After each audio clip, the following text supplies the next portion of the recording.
السلام عليكم ورحمة الله وبركاته. في هذه الحلقة سوف أقدم لكم وصفة من وصفاتي. هذه الوصفة عبارة عن ياغورت بحليب المجفف، سهل وبسيط. نحتاج لهذه الوصفة عندي نصف لتر من الماء، ملعقتين كبيرة من السكر، 4 ملاعق كبيرة من الحليب المجفف أو نيدو.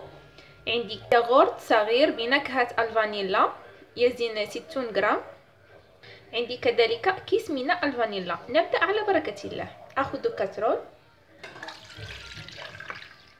أقوم بوضع النيدو، أضع الفانيلا، السكر، أقوم بخلط هذه العناصر جيدا، وبعد ذلك سوف أضعها فوق النار يعني حتى يصير دافئا. لا يجب أن يكون ساخنا، بل يجب أن يكون دافئا فقط.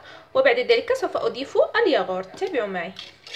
إذا أن صار عندي الحليب دافئا سوف أقوم بوضع الياغورت،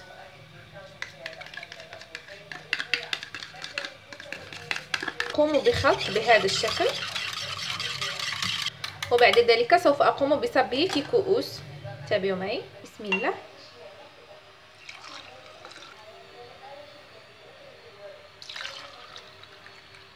أضعه في طنجرة. قمت بوضع الكؤوس في طنجرة. سوف أقوم بوضع ماء ساخن. بسم الله.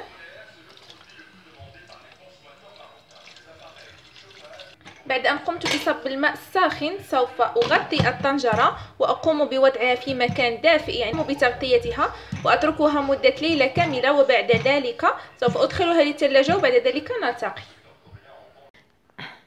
هذا هو الشكل النهائي للياغورت بعد مرور ليلة كاملة. لاحظوا معي أنه عاقد ومتماسك.